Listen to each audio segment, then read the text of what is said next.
Naturally, these are not all the crimes. The list is not exhaustive. But we do carry out this work on a daily basis, and we inform the international community and our public about this work. Coming back to the specific facts. On the night of February 6, Belgrade again came under fire using American HIMARS MLRS. Thankfully, there were no casualties. Unfortunately, in the following days from the 7th to the 10th of February, missile strikes on the regional center, as well as UAV attacks on residential buildings in other settlements of the Belgrade region, led to the death of 1 and injury of 17 people. Bryansk region. From the 4th to the 7th of February, the armed forces of Ukraine launched several combined strikes on civilian objects in the region using HIMARS MLRS, long-range Neptune missiles, and jet-type drones. 5 people were wounded. There was destruction in the residential sector, and, most horrifyingly, they carry out strikes deliberately against the civilian population, against the social infrastructure, and then make a second strike on the rescue and relief facilities, those who are supposed to help the injured and the wounded. There is destruction in the residential and medical institutions. Administrative buildings and a church were damaged. On the 8th to the 9th of February, Banderites attacked the territory of an agro-industrial enterprise in the village of Krapivna and residential buildings in a number of settlements in the Bryansk region with drones. 3 people were injured. The Zaporozhye region, on February 6th to 7th, due to Ukrainian UAV attacks, 3 people were injured, 1 of them died. On February 10th, the AFU attacked a funeral procession in the village of Skelki, Vasilievsky municipal district. As a result of the attack, the rector of the local Assumption Church, Father Sergei Klyakin, died, and 6 other people received shrapnel wounds of varying severity. Kursk region, on February 7th, as a result of a fire caused by the fall of an AFU drone on the territory of a private house in the village of Verkhny Lybash, a man died and 3 people were injured, including a 13-year-old girl. On February 10th, following AFU drone strikes on cars in the area of the village of Yemkovo and the village of Krasny Polyana, 3 civilians, including a 16-year-old teenager, were injured. The Lugansk People's Republic, on February 3rd, a young woman and a young man were killed by a Ukrainian drone attack on a minibus near the village of Novokrasnyanka, and on February 5th, as a result of a UAV strike on an apartment building in the city of Rovenki, a family of 5 people was injured, including children aged 5 months, 3 and 7 years. Rostov region, on February 5th, a civilian was injured in the city of Bataysk due to falling debris from a downed AFU drone. Kherson region, on February 3rd, as a result of artillery shelling by the AFU of a crowded place near shops and a multifunctional center in the city of Novaya Kakhovka, 3 civilians were killed and several people were injured. On February 5th to 8th, 12 people, mostly elderly, suffered from the enemy shelling and drone attacks in the cities of Alyoshki, Kakhovka and Golye Pristin, as well as on the road between the villages of Male Kakhovka and Tavriske. On February 10th, as a result of a deliberate attack by a Ukrainian UAV in the village of Velika Lepeticha, 2 girls aged 9 and 10 received multiple shrapnel wounds. What is their fault? What is their crime for which they were supposedly punished by the AFU? The crime was just playing outside on the street. A surviving resident of the city of Seversk in the DPR shared with the media heartbreaking evidence of crimes by the AFU, who killed all her relatives and numerous citizens. Her younger brother and other unarmed young men were shot by the neo-Banderites under the pretext of refusing to join them. On February 6th, in Moscow, you are aware of that, this was reported by the media and our law enforcers, an assassination attempt was made on Lieutenant General Vladimir Stepanovich Alexeyev, first deputy head of the main directorate of the General Staff of the Armed Forces of the Russian Federation. who headed our country's delegation at the trilateral peace talks in Abu Dhabi. It is noteworthy that the day before, Zelensky in his TV address announced the coordination, this is a quote, of new such operations on our territory with the recently appointed head of the SBU, Evgeny Khmara, who recently got his hand in committing such attacks in Russia.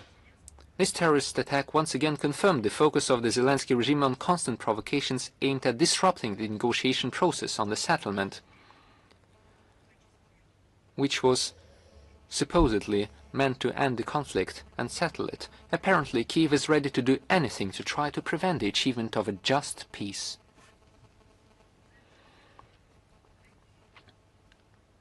But they will be punished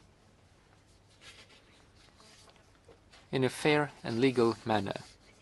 Russian law enforcement agencies continue to bring Ukrainian criminals, their accomplices and foreign mercenaries to criminal responsibility. The investigative committee identified a few UAV operators, Andrei Tsit and Sergei Zenich, who committed terrorist attacks using drones on August 2nd and October 30th, 2025 in the village of Kruglia Polyana and the village of Gudovka, Bryansk region, as a result of which 2 people were injured, 1 of them died. Law enforcement agencies are taking measures to locate the criminals. Criminal cases have been initiated against a few militants,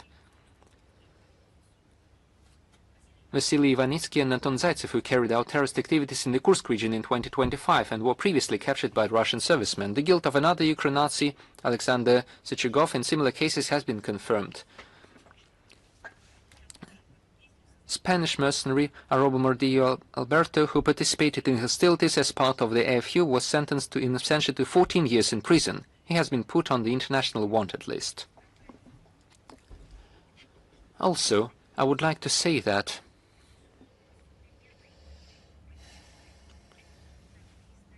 they have modern and historical sources of support.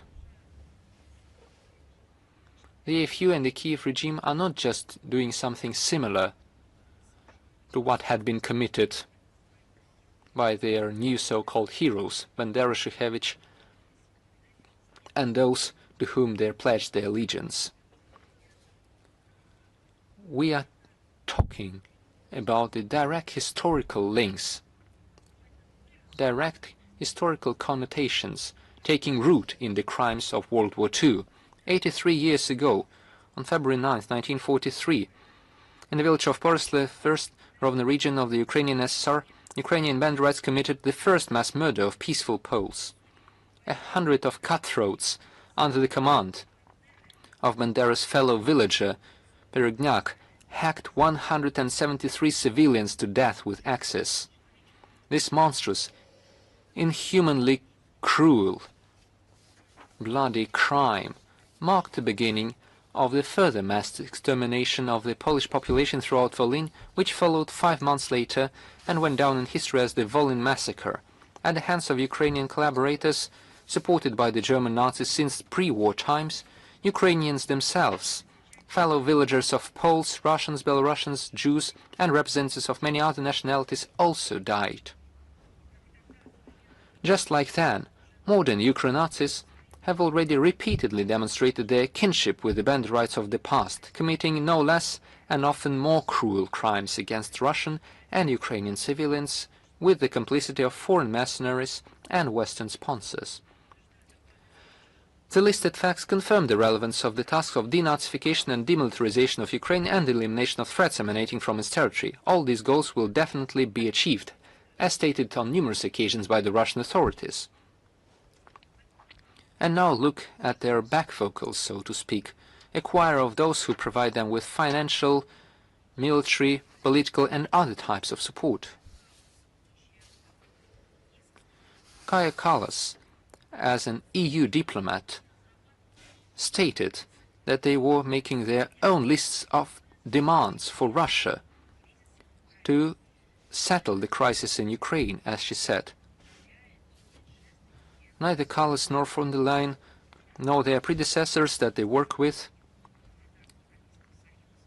none of them in Western Europe and none in NATO have ever seen or witnessed any of the terrorist attacks that I've been talking about. They turn a blind eye to all the terrorist attacks that we talk about, that our law enforcers and the victims and the witnesses are talking. Peaceful efforts for many years. That is something. And instead of that, we hear new demands. They imposed unacceptable conditions for us, be it the peace formula of Zelensky or the placing of some kind of the international peacekeeping contingent troops in Ukraine. But none of that can be a realistic framework for peaceful arrangements. But they've been telling us about that, presenting it as their demands. At the same time, they continue pumping the Kiev regime with weaponry, and by doing that, they help escalate the conflict and carry out terrorist attacks by the Kiev regime. There's been a continued flow of Western military assistance to Ukraine, and they opted for merging the Ukrainian and European defense capabilities by streamlining close cooperation in military and industrial system. At the current stage, the EU is the one that does not allow the Kiev regime to have any compromise whatsoever. The position of our country regarding the Ukrainian settlement is well known. We have repeatedly outlined it at the summit level. Moscow has always remained open for a dialogue on an equal footing with all those who is ready to make a constructive contribution. But so far, until the EU does not understand that alleviating the root causes of the Ukrainian conflict is not a concession to Russia, but rather a contribution to the long-term stability and security in Europe, we cannot talk about their role in the peaceful settlement whatsoever. Besides, in order to be at the negotiating table, you need to behave. What the EU has been doing right now, the rhetoric that they make, the kind of insults and the lies that they keep on telling, the lies that they did not rectify. I'm talking about their shenanigans with the Minsk agreements, and all this does not allow us to even consider them as acceptable neighbors or rather interlocutors. We took note of the heated debate in Ireland regarding the proposal by the European Commission to provide €90 billion loan to Ukraine for 2026-2027.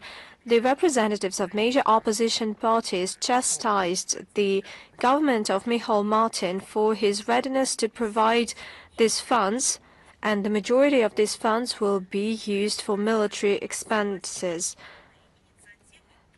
As Dublin agrees to such an initiative, basically it signed up to the continued escalation of military hostilities, and it will be only beneficial for the producers of military products, including from the EU countries. The EU allegedly was conceived as a peaceful organization, not a war machine. That's what people who are not happy with this course say. Actually, these funds will be used for terrorist and extremist means, and they will end up in the pockets of unsatiable, corrupt people in Kiev. Dublin has already allocated €464.4 million to the Zelensky regime. At the end of the day, these funds and new allocations will be a burden for rank-and-file Irish taxpayers, and nobody asked them for, and nobody even accounted before them. Probably somebody in Ireland believe in this utopic idea that the expenses will be paid by Russian reparations or stealing of our assets. They will steal it and they will make up for their expenses. However, the majority of Irish people are reasonable and they understand that that is an illusion. From our part, we have to state that joining the plans to fund Kiev puts Ireland even further from the concept of this new military neutrality, as it has repeatedly stated, and it is more involved into the militarization of the European Union. The authorities of the country insist that Dublin should participate in the EU military programs and it should increase military budget, and such policy that is taking place amid a sharp lack of funding to address social and economic issues in Ireland, and it helps destroy the idea on traditional neutrality of the country. This line can lead to the fact that Dublin becomes a tool for geopolitical games of London and Brussels, but that doesn't bother the government of Michal Martin. Another topic is the situation, or rather problems, with aviation fuel in Cuba amid the U.S. unparalleled measures to block supplies of energy to Cuba, the energy blockade, so to speak, including supplies of aviation fuel, we see quite a challenging situation. Our foreign ministry and our embassy in Havana are in constant touch with the Cuban authorities, tourist operators, to provide the necessary assistance to Russian citizens in Cuba, primarily holidaymakers. We assume that the actions of external forces that want to have an aggravated energy crisis in Cuba and the suspension of air flights to Cuba seek to trigger discontent among the population. And against this backdrop, we urge everyone who face this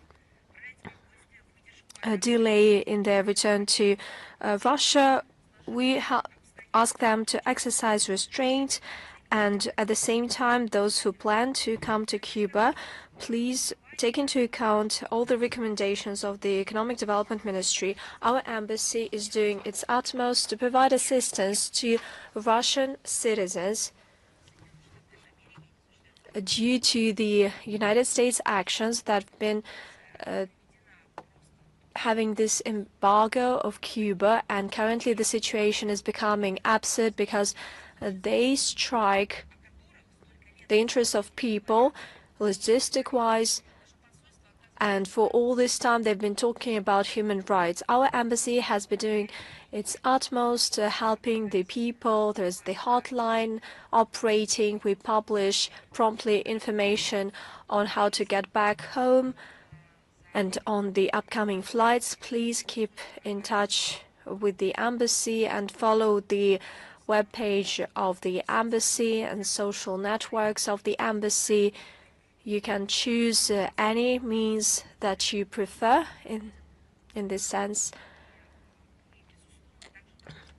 And without any doubt, we keep in touch with all the relevant authorities, all the agencies and the ministries of the Russian government to address this situation and to provide assistance to the Russian citizens.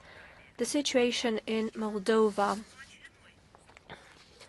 We see another Russophobic and hysterical zeal from the government of Moldova. On the 8th of February, President of the Wrestling Federation criticized the way the national team is formed for the 25th Winter Olympics in Italy. He was outraged that 4 athletes were of Russian descent.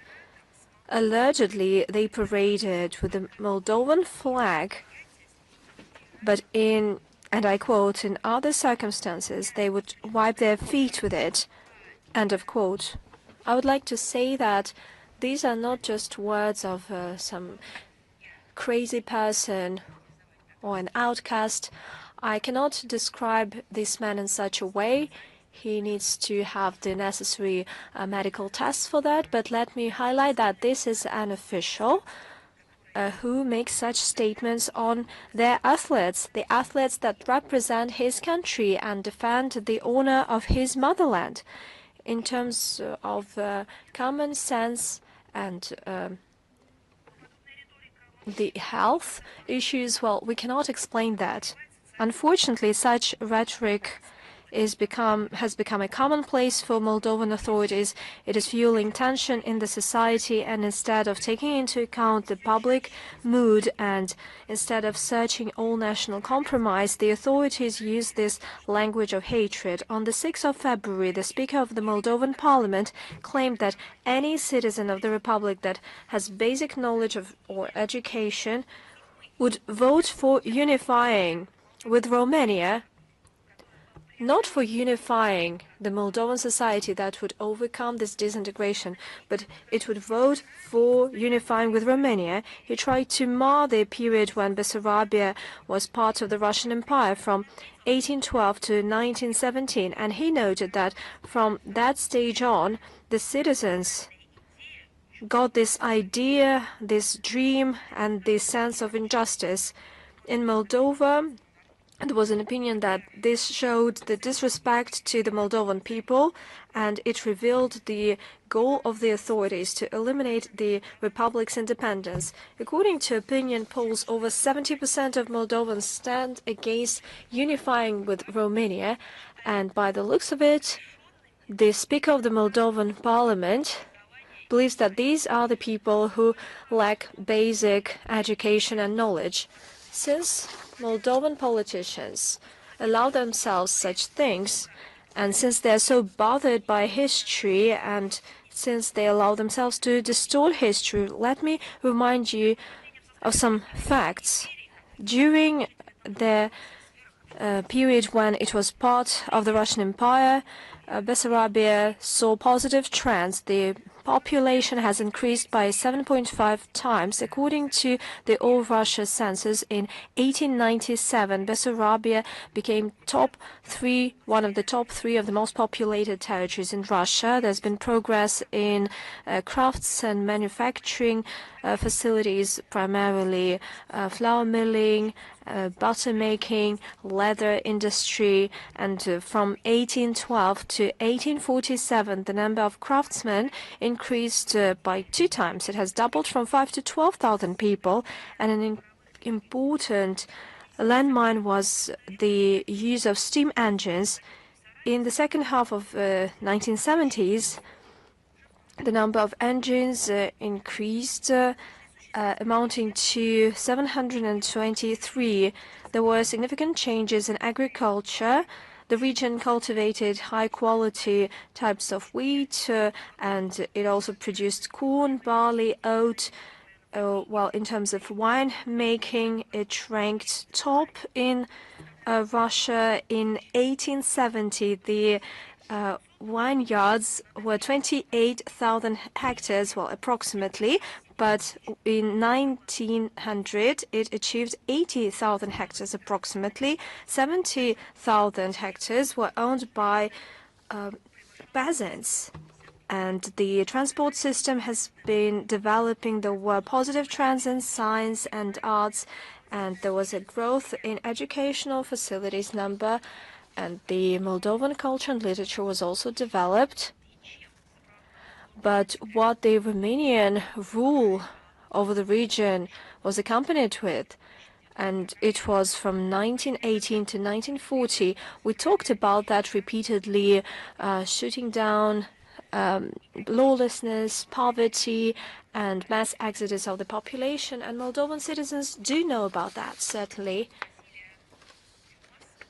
By the way, there were requests from journalists en masse regarding the statements by Macron to revive contacts with Russia. You know what? The thing is that the French president has recently made an interview with the Deutsche Zeitung on rebuilding channels of communication with Russia at the technical level. That's how he put it. And he intends to share the outcome of these contacts with European partners in order to develop the well-organized European approach, and that's his direct quote. Indeed, over the past month, the French president has repeatedly voiced his desire publicly to revive Russia-French dialogue at the summit level and to have a telephone call with the Russian president, but as it always happens with the French colleagues, words do not translate into action. We have never abandoned contacts at the summit level with Paris. Let me remind you that this was not our choice, it was the decision of the French government. Certainly it is completely entitled to do as it pleases, but probably it is important for actions to match words in some way. And naturally, if we talk about their desire to rectify previous mistakes made by the French government, I believe that this aspiration might be sincere, but it should be matched with deeds, and certainly we can only welcome such an aspiration. But the thing is that whether the French are indeed ready to rectify these mistakes, or are they playing these tactical games, what is the added value of such a dialogue given the well-known pro-Ukrainian mood in Paris? I'm talking about not supporting the culture, history and statehood of Ukraine, but I'm talking about support for the terrorist and extremist activities of the Kiev regime. Recently, we've been talking about that. Lately, over the past days, we've seen a lot of shellings, murders, terrorist attacks, extremist actions, the losses among the civilian population, and how many children were wounded. This is all done by the Kiev regime using weaponry supplied by the West and funded by the West. And certainly the role of the Élysée Palace is huge here. It begs the question, have we heard anything from the President of France that would condemn the terrorist attacks by the Kiev regime? We haven't heard any of that. It's an open secret that the French side derailed the bilateral relations. It has undermined trust to its way to reach an agreement, and we talked about the confession by President Hollande that he manipulated the Minsk agreements, as well as the readiness to be an appropriate mediator in the Ukrainian crisis. France remains the flagship leader in the anti-Russian cause of Europe, and it is hyping on this idea of a Russian threat. One of the main sponsors of the Kiev regime is Paris as well. They talk about placing military troops on the ground in Ukraine, including the French troops, and we have repeatedly mentioned that such plans are dangerous, and we have to state that few other European states do so much to undermine Russia-US negotiations as France. That is why we prefer to judge not by words and promises, but by actions, and we do not harbor any illusions regarding the genuine intentions of Paris. We have all the grounds to believe that it is not about the readiness to reach a serious agreement with our country, given the fundamental interests of our country, but it is an intention to impose the options for us and the options that are advanced by the EU and the coalition of the willing. They do not wish peace, and I'm talking about options to have a settlement. I have already commented on them. I'm talking about the statements by Kaja Kallas. And another case that has to do with modern times and the World War II. And some people cherish the historical memory in order to prevent something of this kind happening in the future. And other regimes try to put this truth in top secret letters, hoping that it will never be opened. The federal government of Mark Carney confidently leads the second category. It has become known that the Office of the Information Commissioner of Canada supported the position of Federal Library and Archives Canada not to release the list of hundreds of Nazi criminals and collaborators who found refuge in the land of the maple leaf in Canada. We are talking about the list of the Jules Deschênes Commission, which in 1986 to 1987 established. After World War II, Canada became a haven for about 800 Nazis and their henchmen, people involved in murders, genocide, and service in the SS. Those who committed the Holocaust. The Canadian state hid them. 40 years have passed, and it would seem that all statutes of limitations, both moral and legal, should have expired, but it turns out that disclosing this information is allegedly impossible. Canada's argumentation is a masterpiece of modern Western political rhetoric, absolutely detached from reality. The publication of names, it is claimed, will damage international relations, and even, I quote, adversely affect the defense of a foreign state allied to Canada. Guess what state they are talking about? Ukraine, the current Banderite Ukraine, which is basing its current policy on neo-Nazism. I will translate the statement from Canadian bureaucracies into Russian. If we publish the truth that executioners from the 14th Waffen Grenadier Division of the SS Galician Division lived and live here, this will confirm Russian narratives and harm the current Kiev regime, which glorifies the collaborators of the Third Reich. The problem is not that these criminals lived or live in Canada. It's something else. The concealment of Nazis will become generally known, and this will be confirmed by solid documentary evidence. Instead of confessing, the current authorities will reveal that they've been hiding and raising future generations for politicians who are supposed to bring these neo-Nazi notes to the modern international relations. But instead of confessing and saying, yes, there was such a dark page in the history of our country, of Canada, and the Canadian authorities could have said that they condemned it, but instead, Ottawa declares the truth to be both a state secret and even a threat. Canadian authorities are hiding behind the screen of so-called national security. But what security are we talking about? Is this the security carried out by hiding the fact that they've been hiding the Nazis, that they have blood on their hands, that they've been hiding the future elites of Canada? What kind of security can be built on lies and the lives of the murdered people, the tormented children? What moral authority is possible with such doublethink?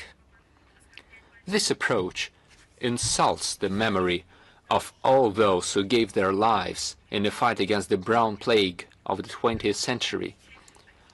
Let us recall that Canada was part of the anti-Hitler coalition, and the fight against Nazism was a common cause then. Under the Land-Lease program, Canadian participants in the Arctic convoys delivered large volumes of aluminium, ammunition and military equipment, as well as food, to Murmansk and Arkhangelsk. The 3rd Canadian Infantry Division successfully captured Juno Beach during the Normandy landings on June 6, 1944, and advanced deep into France. In the same year, Canadian troops distinguished themselves in the Italian campaign, breaking through the powerful Hitler line, and by 1945 they played a key role in the liberation of the Netherlands. If there are still decent people left in the leadership of Canada, I will perhaps ask them a historic question. But I think it is their duty to declassify this list of the Jules Deschênes Commission, not for Russian propaganda, but for historical hygiene, for historical memory, to cleanse their own tarnished conscience.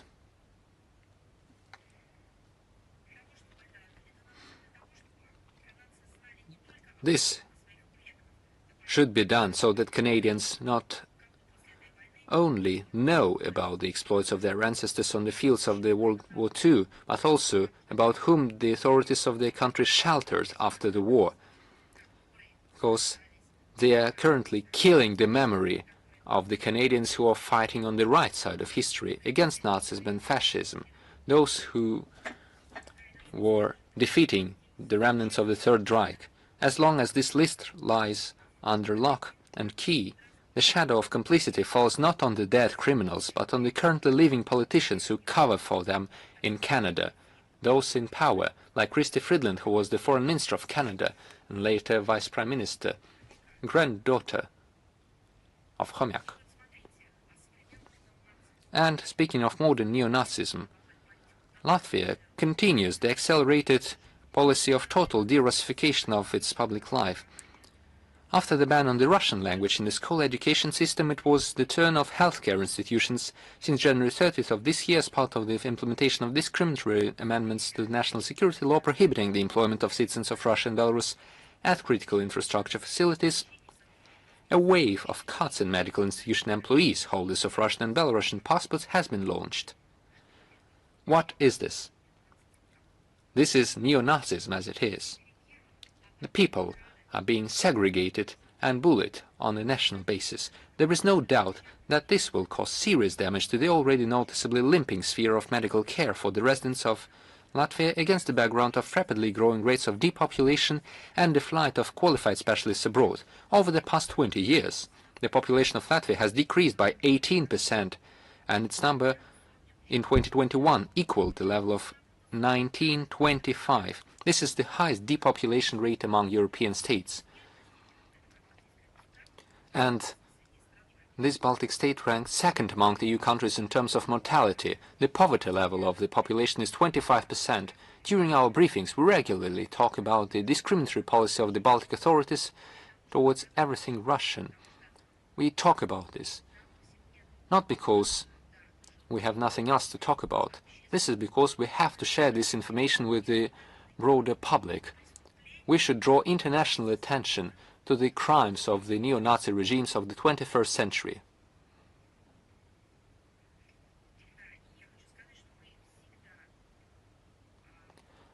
And I must say that we are always ready and willing to provide assistance for the employment of the specialists who are being bullied and repressed in such a shameful manner in these countries.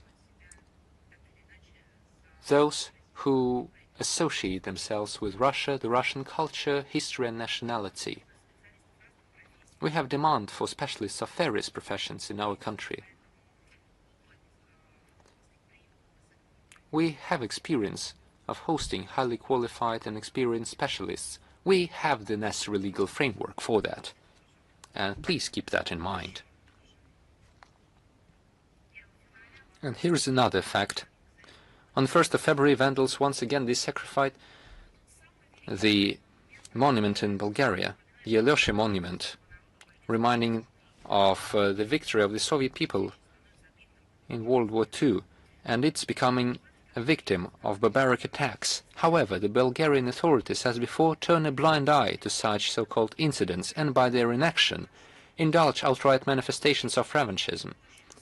We see neo-Nazis marching with torches in Sofia, houses painted with swastikas.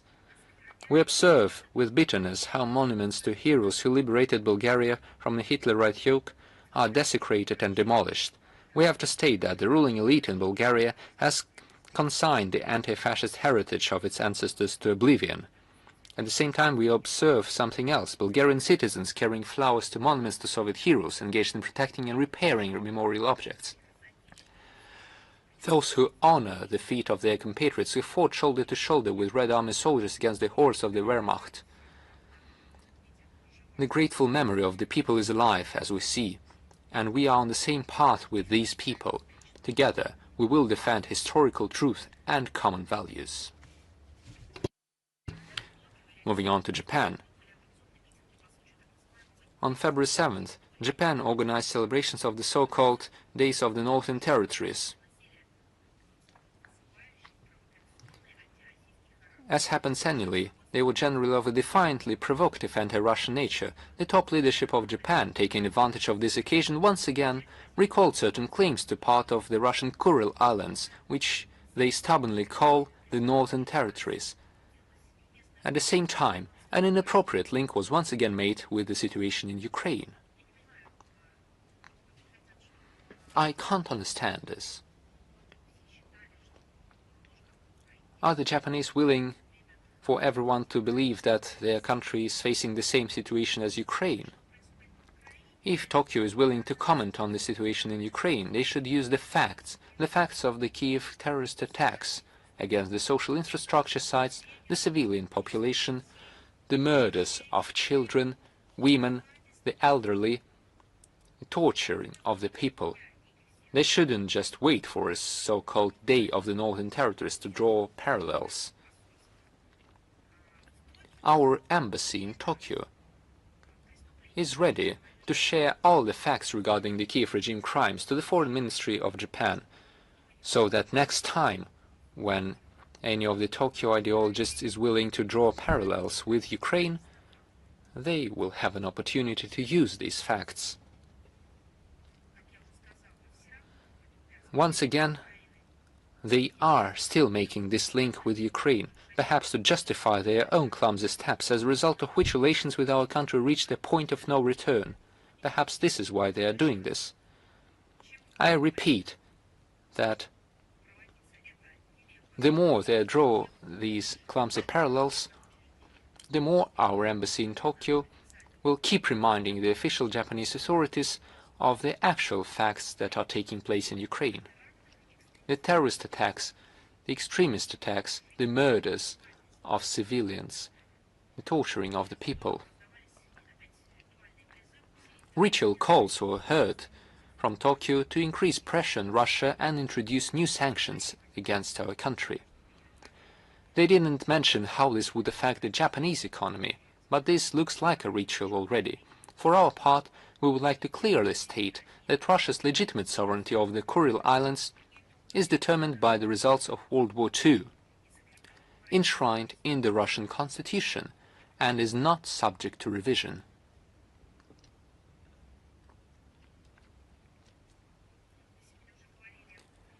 Today we were talking about the Olympics, and we had questions about it, on the participation of Russian athletes in particular. I would like to say that last week, as you know, the 25th Winter Olympics in Italy started from the 6th to the 22nd of February. The Olympic Games are always a celebration of sport, serving as a symbol of unity, the pursuit of perfection, fair competition, respect for the values underlying the Olympic movement and underlying the Olympic Charter. We are convinced that sport must remain neutral in the best sense of the word, and international sports competition must remain open to all athletes without exception. Having overcome all difficulties and restrictions, 13 Russians received admission to competitions in 6 sports.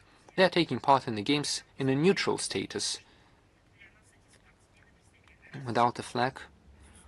At the same time, despite everything, for us these athletes are representatives of Russia, and we will certainly follow their performances and root for them. We will continue to restore the rights of domestic athletes and return Russian sport to the international arena. About 70 international federations allow adult athletes from Russia to international starts, and juniors once again received the opportunity to perform at competitions under the national flag and with the anthem. We count on the speedy restoration of the full status of the Russian Olympic Committee. For our part, we will contribute to this in every possible way.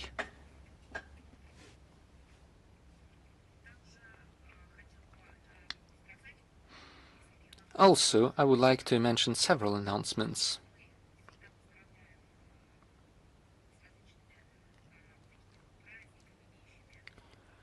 We always celebrate various historically valuable occasions, especially when they bring together citizens of various countries and peoples living in different corners of our planet. And now we are looking forward to the celebrations of the Eastern or Oriental New Years. Each country celebrates this in their own way, and we always congratulate the representatives of the diplomatic corps from these countries accredited to Moscow, who celebrate the traditional New Year, or the Lunar New Year, or the Eastern New Year, for whom this is one of the major or the main festivities of the year. And now I would like to mention another good tradition.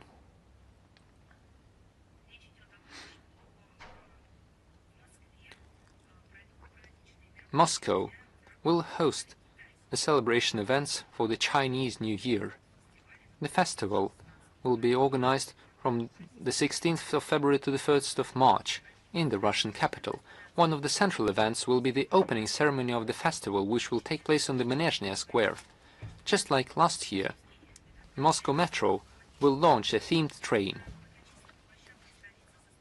Colorful shows and concerts will take place at numerous venues in the capital.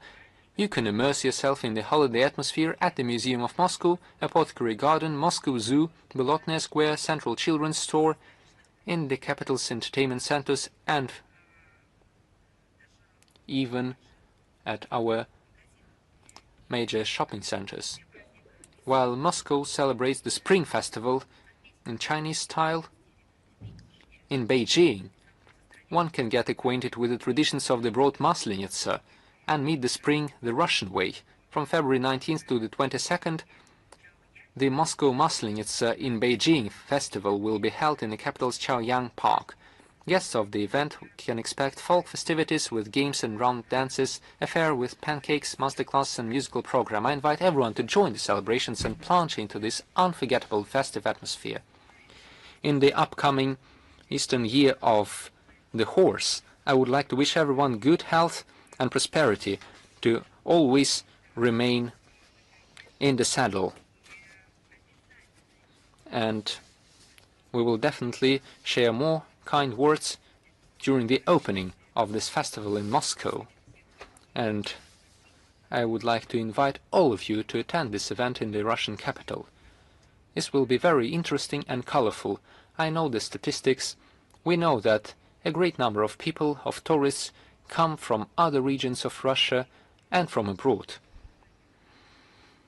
And this is a very important occasion which draws great interest online. We see millions of views on the videos of the openings of the festival, and I believe that this year we will see even more attention to the occasion. This is the interesting and colorful number of events that we're expecting. And I have another announcement. This will be published on our social media accounts. I'm talking about the 250th anniversary of the birth of the Greek and Russian diplomat Ivan Kapodistria. These days we are celebrating the 25th anniversary of the birth of this Russian and Greek statesman. A major historical material will be available online on our social media accounts.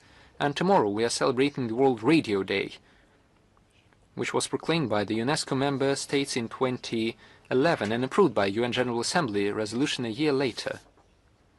The date was not chosen by chance. It was this day in 1946, exactly 80 years ago, that the UN radio was founded. Notably, one of the first voices of the UN's Russian language broadcasting to the world was Soviet diplomat Mr. Dmitry Safonov. And the history of this first electronic means of communication and future development of the international radio broadcasting is inextricably linked with Russia and the name of a Russian scientist, Alexander Popov. Over 130 years ago, his invention not only allowed our citizens to promptly learn news and to hear each other at a distance, but it also laid the foundation for the ICT technologies that we cannot imagine our life without: the internet, Wi-Fi, quantum computing, many other things. Traditionally, the World Radio Day has a specific topic. In 2026, this topic is radio and AI. In this age of digital technologies, radio has not become the relic of the past. It continues to actively develop and combine analog signals with cutting-edge multimedia formats, and that is why it remains relevant, up-to-date, reliable and affordable tool of getting information in all parts of the world. Introducing AI solutions is another stage in the radio evolution. With due human control and with respect for reliability, security and ethics, while the AI is capable of becoming an official communicator between various systems, and it could simplify technological processes, and it could also increase the number of faithful audience. We regret that 15 years after the proclamation of the World Radio Day, that seeks to increase accessibility to the information, the collective West takes all the efforts in order to put out of broadcasting the viewpoints that it does not like. Today, Russian media and journalists, including the radio broadcasters, face harsh censorship by progressive democracies. The Russian media outlets are being cancelled. We're talking about many Russian media. They face sanctions. Their signal is jammed, and the access is blocked. The sectoral international entities that seek to ensure safety and professional rights of journalists and media freedom, such as UNESCO, the OHCHR, the OSCE, continue to keep silent and ignore any forms of persecution. I'm talking about their response, although they see that the persecution against Russian media outlets have turned into this witch hunt.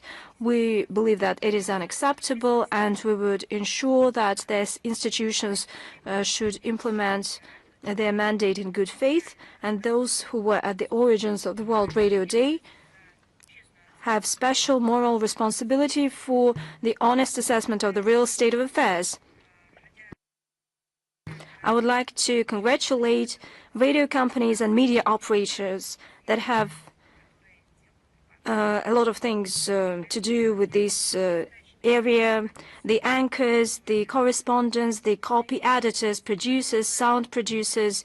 I wish them new success, achievements, good health and prosperity, certainly.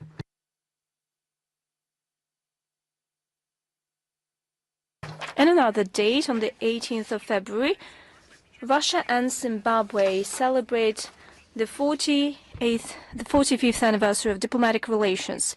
It is our trusted and time-tested partner on the African continent. The solid ties of friendship and solidarity between our countries were established during the struggle of the people of Zimbabwe for independence. Over these 45 years, we have established the active bilateral political dialogue, building upon mutual respect and commitment to a fair and multiple world order. We have accumulated positive experience in win-win partnership in trade, economy, investment, science, and educational area. We have shaped a great deal of legal framework. Russia and Zimbabwe continue to actively cooperate on international platforms, including when it comes to the UN central role in international affairs. And given this important date in bilateral relations, we agreed to exchange messages at the level of foreign ministers.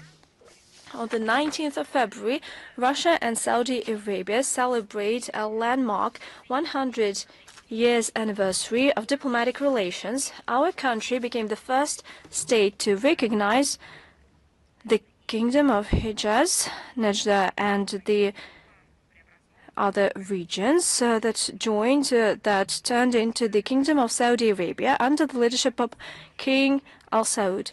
This step laid a solid foundation of future strengthening and galvanizing versatile ties between our friendly states that are built upon trust, respect, and account for each other's interests. Today, it is an important partner of Russia in the Middle East. We have established many-level political dialogue, and the tone is set by the leaders of Russia and Saudi Arabia, the President of Russia, and King Salman, as well as the Crown Prince Mohammed bin Salman.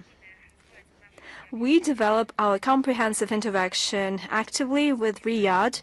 We have this joint intergovernmental Russia-Saudi Arabia Commission on Trade, Economic, Scientific, Technical Cooperation, and the latest session took place successfully on December 1st, 2025 in Riyadh. We are the key producers of oil in the world, and the coordinated actions between them have a direct impact on the global economy. Our countries initiated the OPEC Plus format. It brought together OPEC and non-OPEC members. The decisions within the OPEC Plus help mitigate price fluctuations and ensure the predictability in the market. A significant role in our relations is played in cultural and humanitarian area, and the bright case in point is the participation of Saudi Arabia in the revived Intervision International Music Contest. It took place successfully in Russia in September last year, and it further on decided to host this contest this year in Saudi Arabia. Throughout this year, we plan to organize various events. Not so long ago, during the visit of Mr. Minihanov to Saudi Arabia, the Consulate General in Jeddah opened a memorial plaque to honor Consulate General and the permanent representative of the Soviet Union to Saudi Arabia, Mr. Hakimov. We also plan to have a photo exhibition in the Russian Foreign Ministry, engaging various ministries, members of parliament, academia, media, representatives, as well as diplomatic missions of friendly countries. We will also organize a host of academic discussions, roundtables, seminars, and sessions. For instance, at the Hakimov Club, we plan to have this, and within the Russia Islamic World Strategic Vision Group.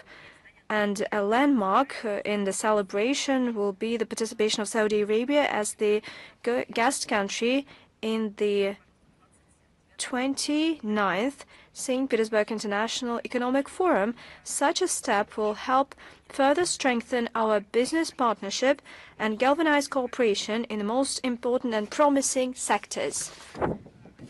We will definitely keep you updated on all the events that I've mentioned. There is more to come. It's just the main lines around which we will organize this anniversary celebrations. On February 18th to 21st, within the Gorchakov Foundation, we'll have the third diplomatic forum in the name of Turkey, and the main topic is diplomacy amid hybrid wars. The participants will discuss nuclear non-proliferation, international law, and the state sovereignty principle. They will also cover neocolonialism at the modern stage with a focus on a fair world order. Prominent statesmen and public activists, experts, political scientists, historians, and journalists will address the platform. The organizers invite everyone aged under 35 to participate, and as per tradition, we'll provide the link in the text of our briefing. With that, I'm ready to take your questions. International Life magazine, are you here with us? Hello. Well, happy Diplomats Day, first and foremost. Thank you. Thank you so much. I think that you're also involved. You have a lot to do with this day, so happy Diplomats Day to you as well. I would like to know your comment on the report by the UN Secretary General regarding the threats from the Islamic State. We follow this information, and in principle we agree with the majority of the provisions on the 22nd report of the UN Secretary General on the threats to international peace and security by ISIL, especially when it comes to the terrorist threat. It is growing, it is becoming more versatile, but we have something to add. A topical topic of the report is the growing use by terrorists, including the Islamic State, of new and emerging technologies. And judging by this document, these terrorist organizations make bet on improving the drone technology, but we're not just talking about drones that are being used for reconnaissance, for logistics, and for terrorist attacks. It is important to prevent the use of commercial terminals, including Starlink, and the states that have the relevant technological companies. We hope that they will be visionary and they will take efficient measures to confront such a threat. And we support the call by the Secretary General to states to actively cooperate between each other and with the United Nations to address this issue and to help responsible use of new technologies in combating terrorism. Naturally, we share this idea that the situation is degrading in certain areas of Africa due to terrorist presence, and we should pay tribute to the Africans. They are at the forefront on a daily basis. They confront terrorists and they achieve certain success, especially in such hot regions as Sahel. Having said that, we have to state that a number of non-regional stakeholders stand in the way of such a struggle, and they continue to cooperate with terrorists. They use them as a tool to implement their geopolitical goals, and by doing so they help destabilize the situation using various terrorist groups. Well, as an example, the developments that happened on the African continent involving the Kiev regime, we condemn the incessant attempts of certain countries to rebuild their colonial influence in Africa. We have repeatedly stated that they have no qualms in choosing various means. For instance, in January, there was an attempted murder of President of Burkina Faso. Niger is also suffering from terrorists. In late January, there was an attack on the airport in Niamey, and the responsibility was taken by the Islamic State, and there was a Western trace in here. Let's get back to the Kiev regime. It supplies weaponry to terrorists, it trains fighters, and the most active link between Ukrainians and terrorists is visible in Mali. Last year, terrorist attacks in this country and the killing of civilians, they took place, and we provided the relevant facts. We call on the international community to take active measures to prevent weaponry from getting in the hands of terrorists, and it should be punished. So let me also draw your attention that Africa is suffering from uncontrolled pumping of weaponry to the Kiev regime by the West, because through black markets the weaponry ends up in Africa. Well, allegedly this is the weapons that are designed for Ukraine, but it ends up everywhere, and we see the increase in the traffic of this weaponry in Africa. We call on the UN member states to remember about the fundamental principle of the international law, the cooperation principle. The Western countries should stop interacting with terrorists directly or through Ukraine. Russia stands for a depoliticized and professional interaction in counter-terrorism, building upon the norms and principles of the international law. Thank you so much. Thank you. Ria Novosti, Crimea. Are you here with us? Hello, Madam Zakharova. Good day. Our question is about Russian archaeologist Alexander Butagin. Does the Russian Foreign Ministry take any measures to prevent him from illegitimate persecution, to liberate him, and to prevent him being extradited to Ukraine? The Russian Foreign Ministry continues to do its utmost to help Russian archaeologist who was detained in Poland under absurd accusations made by Ukraine. We use the whole diplomatic toolbox. Our embassy in Warsaw provides all the necessary assistance within its purview. It is constantly in touch with his lawyers. We help provide information to his relatives, and we provided the documents. They were prepared by the State Hermitage, and they confirm that Mr. Butagin carried out the archaeological works from 1999 to 2025 in line with all the rules. Thank you. TASS agency, are you here with us? Hello, Madam Zakharova. Artem Popov, TASS agency. Reportedly, the first session of the Board of Peace will take place on the 19th of February, and notably, the Russian president's spokesperson said that Russia will not be represented, and the Foreign Ministry is considering this issue. Do you have any shape position on this matter, and will somebody from your diplomatic agency participate in this session? Russia will not be represented at the session of the Board of Peace. We continue to shape our position on this matter. Thank you. Thank you. Newsfront Bulgaria, are you here with us? Okay, moving on. Verelk.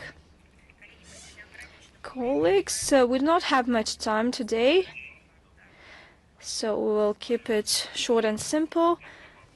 Madam Zakharova, hello. I have two questions. First one, could you please comment on the visit by Vice President Vance to Azerbaijan and Armenia, as well as the arrangements that were reached, including in nuclear energy? As for any details on the announced project of small nuclear reactors U.S. made worth $9 billion, well, these details were not provided, and I was quite interested in this topic because it's curious to know how they were produced, where they're produced. According to some Armenian media, it is an unparalleled American investment in the Armenian economy. Well, this was the Russian translation. I do not know how that was put in Armenian, but I hope that this word means that it's one of a kind, and that will definitely happen. But supposedly the Armenians are to pay for that, not the Americans, and the funds will go through the TRIP Foundation. Allegedly, it is conceived for other investment projects, so it looks quite murky.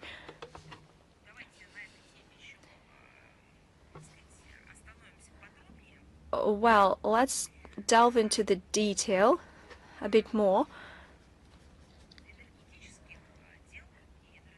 When it comes to energy matters, this is all very curious. Probably you have seen reports on the construction of the nuclear power plant that were discussed regularly with Yerevan at various levels, and Rosatom regularly comments on this topic, as well as the comment of Deputy Foreign Minister Mr. Galuzin regarding the modalities of possible Moscow participation in TRIP project. I should say that Yerevan is free to choose its partners. However, the choice in favor of American technologies, it raises some issues.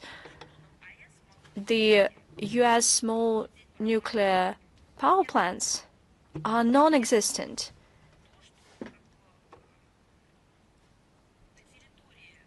It's not that they do not exist in the U.S. territory. They do not exist at all. They only exist on paper.